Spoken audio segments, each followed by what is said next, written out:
അസ്സലാമു അലൈക്കും വറഹ്മത്തുള്ളാഹി വബറകാതുഹു. ബഹുമാന്യരായ സഹോദരങ്ങളെ, സുഹൃത്തുക്കളെ, പരിശുദ്ധ റമളാനിൽ മരണപ്പെട്ടു പോയവരൊക്കെ സ്വർഗത്തിലാണോ? കാരണം റമളാൻ മാസത്തിൽ നരക കവാടങ്ങൾ അടക്കപ്പെടുകയും സ്വർഗകവാടങ്ങൾ തുറക്കപ്പെടുകയും ചെയ്യുമെന്ന് പറയുന്നുണ്ടല്ലോ. അതുകൊണ്ട് റമളാൻ മാസത്തിൽ മരണപ്പെട്ടു പോയവരൊക്കെ സ്വർഗത്തിലാണോ എന്ന് ചോദിക്കാറുണ്ട്. നാം മനസ്സിലാക്കേണ്ടത്, റമളാനിന്റെ പവിത്രത പറയുന്ന ഹദീസുകളിൽ കാണാൻ കഴിയും. ഇദാ കാന അവ്വലു ലൈലത്തി മിൻ ഷഹ്രി റമളാൻ സുഫിദത്തി ശയാത്വീൻ വമറദത്തുൽ ജിൻ.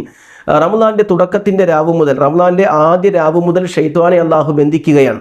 വഗുലിഖത് അബ്വാബുന്നാർ, നരക കവാടങ്ങൾ അടക്കപ്പെടുകയാണ്. ഫലം യുഫ്തഹ മിൻഹാ ബാബുൻ, ഒരു കവാടം പോലും അതിൽ തുറക്കപ്പെടുകയില്ല. വഫുതിഹത് അബ്വാബുൽ ജന്ന, സ്വർഗ്ഗത്തിന്റെ കവാടങ്ങൾ തുറക്കപ്പെടുന്നു. ഫലം യുഗ്ലഖു മിൻഹാ ബാബുൻ, സ്വർഗ്ഗ കവാടങ്ങളൊന്നും അടക്കപ്പെടുകയില്ല. വയുനാദി മുനാദിൻ, വിളിച്ചു പറയുന്നവർ വിളിച്ചു പറയും, യാ ബാഗിയൽ ഖൈരി അഖ്ബിൽ, നന്മ ആഗ്രഹിക്കുന്നവരെ മുന്നോട്ട് വരിക. വയാ ബാഗിയ ശർരി അഖ്സിർ, തിന്മ ആഗ്രഹിക്കുന്നവരെ തിന്മകളിൽ നിന്ന് നിങ്ങൾ ഒഴിവാവുക, തിന്മകൾ കുറക്കുക. വലില്ലാഹി ഉത്തഖാഉ മിനന്നാർ, അല്ലാഹു നരകമോചനം നൽകുന്നുണ്ട്. വദാലിക കുല്ലു ലൈലത്തിൻ, റമളാന്റെ എല്ലാ രാവിലും. അപ്പോൾ ഇത് കൃത്യമായി ഹദീസുകൾ കാണാൻ കഴിയും. ഇത് സൂചിപ്പിക്കുന്നത്, നന്മ ചെയ്യുന്നവർക്ക് സ്വർഗ കവാടങ്ങൾ തുറക്കപ്പെടുകയും തിന്മ ചെയ്യാനുള്ള സാഹചര്യങ്ങൾ കുറക്കുന്നൊരു മാസമാണ് റമളാൻ. നന്മ ചെയ്യുന്നവർക്ക് സ്വർഗത്തിൽ പ്രവേശിക്കാൻ കഴിയുന്ന അവസരമുള്ള മാസമാണ് റമളാൻ.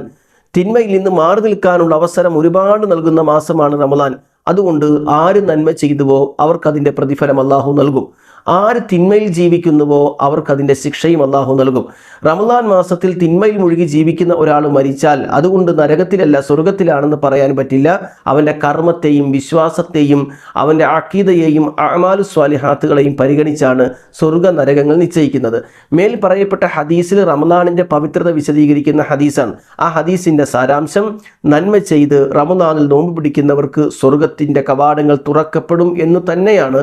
അത് അയാളുടെ നീയത്തും അമലും അള്ളാഹു പരിശോധിച്ചുകൊണ്ടാണ് അങ്ങനെ ചെയ്യുക. റമളാൻ മാസത്തിൽ ഒരാൾ മരണപ്പെട്ടാൽ അവരൊക്കെ സ്വർഗത്തിൽ നിന്ന് നേർക്ക് നേരെ വിധി പറയണമെങ്കിൽ അയാളുടെ നീയത്തും അയാളുടെ രഹസ്യജീവിതവും അയാളുടെ അമലുകളും അള്ളാഹു സ്വീകരിക്കുമോ ഇല്ലയോ എന്ന് നമുക്കറിയാൻ കഴിയണം. അത് മുൻകൂട്ടി അറിയാൻ കഴിയാത്ത പക്ഷം അങ്ങനെ ഒരാളെ കുറിച്ച് നമുക്ക് വിധി പറയാൻ കഴിയില്ല. രഹസ്യങ്ങൾ അറിയുന്നത്, മനസ്സറിയുന്നത് അള്ളാഹു മാത്രമാണ്. ഇതാണ് ആ വിഷയത്തിലുള്ളത്. അതുകൊണ്ട് റമളാൻ മാസത്തിൽ ഒരാൾ മരിച്ചാൽ അയാൾ സ്വർഗത്തിലെന്ന വിധി നമുക്ക്, അത് റമളാനിൽ എന്നല്ല ഏത് മാസത്തിൽ മരണപ്പെട്ടാലും ഇയാൾ സ്വർഗത്തിലാണ് നരകത്തിലാണെന്ന് വിധി നേർക്ക് നേരെ പറയാൻ നമ്മൾ അവകാശികളല്ല, നമ്മൾ ബാധ്യതപ്പെട്ടവരല്ല എന്ന് മനസ്സിലാക്കുക. അള്ളാഹു അനുഗ്രഹിക്കട്ടെ. അസ്സലാമു അലൈക്കും വറഹ്മത്തുള്ളാഹി വബറകാതുഹു.